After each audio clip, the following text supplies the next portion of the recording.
Ladies and gentlemen, welcome back to the channel and welcome back to XDefiant. Season 2 is set to begin on September 25th, only 6 days away from now, and yesterday they gave us a full reveal of Season 2, including the new Highwaymen faction, the new weapons that are going to be coming to the game, the bomb, search and destroy game mode, private matches, a preview of the battle pass, the 3 maps that are going to be coming, the smoke grenade, which I'm not so sure about the smoke grenade, and a whole lot more. So without further ado, ladies and gentlemen, let's just go ahead and jump on into it. First things first, the brand new faction that's coming to the game is going to be the Highwaymen, which actually looks like a pretty strong faction overall. Their 2 main abilities are going to be the M79 grenade launcher, which is basically a thumper that's potentially really strong in a game like this that doesn't have any form of flak jacket to speak of, but there is the GSK trophy system, which presumably will counter the grenade launcher. We're gonna have to see how this works out, but man, having noob tubes in the game, that's gonna definitely change things up.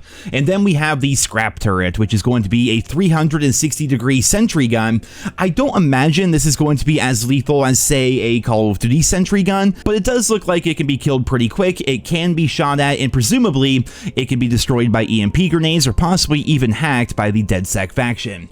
Their ultimate is going to be the saw launcher, where you fire buzz saws that can bounce off of walls and pretty much clear entire rooms. The obvious downside is I don't imagine it's going to be great on certain maps and in certain objectives. Like if you're way out into the open, I don't imagine this is going to be very good, but on maps like Echelon, Rockefeller, or pretty much any place that's indoors, this ultimate looks like it could be really powerful.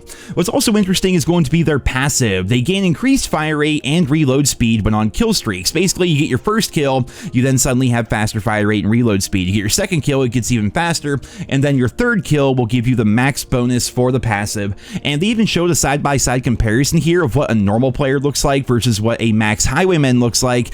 And while it is noticeable, it doesn't look like it's going to be game-breaking or anything, but it will be interesting having a faction that will increase your fire rate and your reload speed the more you get kills, which might open up options for maybe not using rapid fire, for example, and maybe using a different attachment to allow the Highwayman passive to kind of go through and allow for some more creative builds. Ultimately, I think the Highwaymen look like a pretty solid faction. It's going to add a lot of variety to the XDefiant multiplayer by having things like turrets now being a factor, having grenade launchers. I'm not so sure about that. Nobody likes dying to stuff like that, but it's going to be in the game.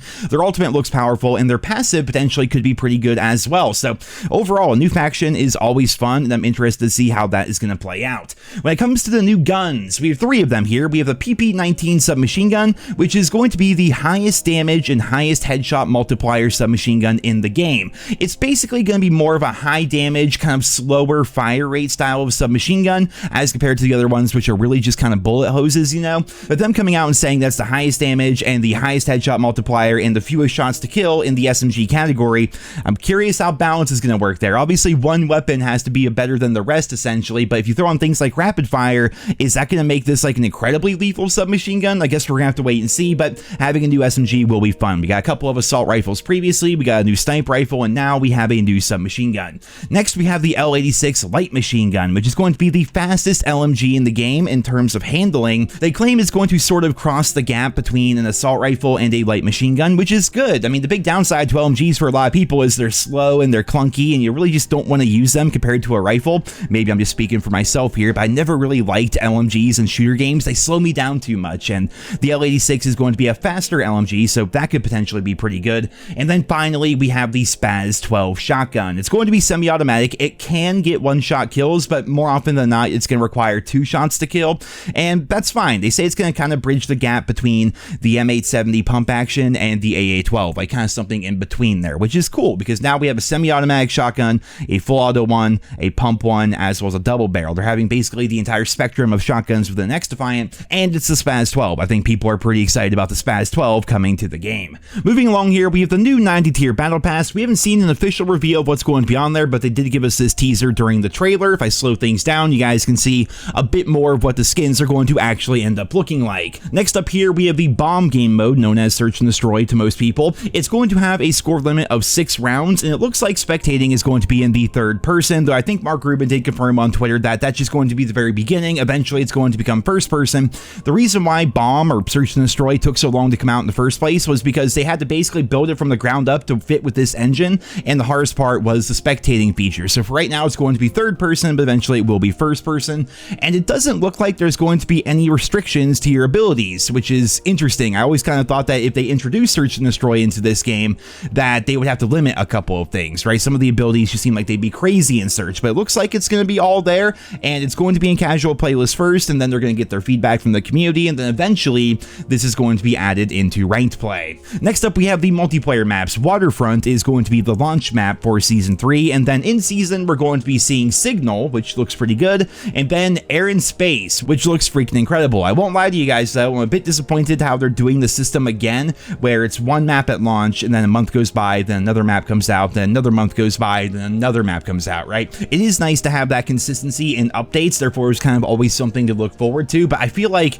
especially for Season 2, after the bit of a fall off that XDefiant's had, if they were to drop 3 new maps at launch, along with that battle pass with the 3 new guns and Search and Destroy being added, the new faction and all that, like, it would just be huge. It would be really big for the game. 1 map is okay, but 3 would have been absolutely insane. It would have made the rest of the season feel a little bit dry, knowing there's nothing more to look forward to, but I think that's the risk that they should have taken, but that's just me personally, and I'm interested to hear what you guys think down there in the comments. And finally, the smoke grenade being added to the game. It's the new gadget, and I don't know, man. Some people like smoke grenades for objective modes or whatever. To me, it always just causes a bunch of randomness and chaos, and then there's also the people out there who are like, well, man, if we throw the smoke on the B flag, we'll capture B. They can't see us. It's like, well, man, we can't see them either. They know exactly where we are. We don't know where they are. All they have to do is throw a grenade or the new grenade launcher to shoot it at the smoke and blow us off the objective without us being able to defend ourselves. I've always been that person where smokes are so niche. Occasionally in game modes like Search and Destroy, sure. Games that have a thermal scope, for example, sure. There's always been niche and situational uses for smoke grenades in shooter games, but in game modes like Domination, you know, Team Deathmatch and whatnot, it's just annoying. It's frustrating to deal with. So hopefully it's not going to be too bad.